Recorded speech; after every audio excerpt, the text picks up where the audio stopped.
Welcome back. It's time to take two with Therese at Altenew, and I've got some wide washi to share with you. This one is called Marbled Dream, and it's so pretty and shiny, and I just had to have it. I'm going to add it to a panel of white cardstock. This is some 110-pound Nina. I wanted something really sturdy and create two cards using this today.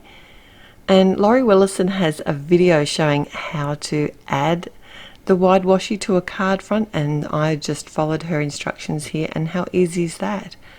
So my Teflon bond folder just smoothed it out beautifully, and I'll link her video down below. Alright, so I have cut this panel wider than I need, so now I'm just going to trim it down to what I want. I'm just making some tick marks on the panel itself, and then I'm going to die cut the Mega Ampersand die. Now this is going to give me two elements, and I'm going to be creating two cards using this. I did have lots of ideas flying through my head for this washi, so watch this space. I'll be using it again for sure, and the colours in it just make me so happy, and the gold, it's lovely. Did I say that? I think I might have. Anyway, my sub-sentiment today is on the first card is from the Delicate Flower Bed, and I thought this is a really nice sentiment to go with the ampersand. And I did white heat emboss that on some black cardstock, and this is really going to pop on the bold colours of that wide washi. See, I don't usually use my washi. I have washi, I have lots of it, and I love to look at it, and I want to use it. So I'm trying to be good. Because of the bright bold colours and the gold, I thought it'd be really fun to add some black and white elements. So I've chosen the Retro Plantines stamp set, lined up the stamp with the die because this is a really long thin die, and I wish I had tested this before I kept on stamping, because I didn't do it very well. I wasn't concentrating. Another way that you can do this is to pre-cut the die in a piece of cardstock, then line up your die, and then practice stamping over top, and you can move the stamp on your MISTI. And I wish I had done that instead of just laying the stamp on top of my die this time. It's such a thin stamp. When you get it wrong, it's really noticeable. And I was originally just going to do two of these flowers to put on the front of the card, but after my misstamping I decided to add a leaf, so I cut a couple of those out, and I thought I'd play with that in a minute once I get my composition together. I did pop up the ampersand. I'm using the negative space portion first, and I used some fun foam behind that, and I did like this card with just the sentiment on there, but because I'd already stamped out the flowers, I thought I might as well use them, and I thought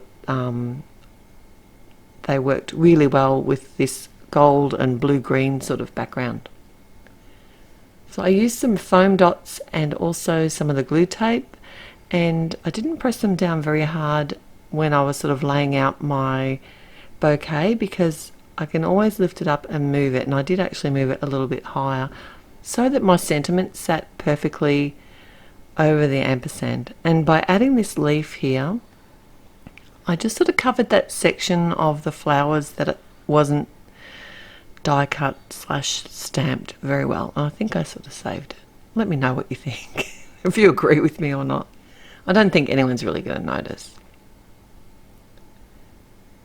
How shiny is that gold?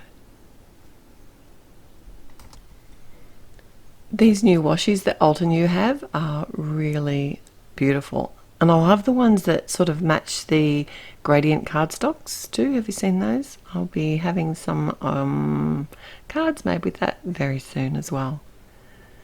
So my second card here, I've used the Dotted Bloom stamp set and created my own background panel, and I've stuck to that black and white theme here because I think that works really well with this Marbled Dream Washi Tape.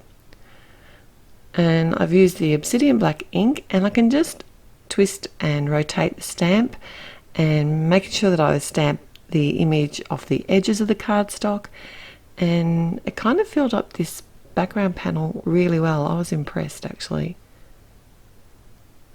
And I do love the way that this Obsidian ink stamps. It's probably, dare I say, my favourite black ink.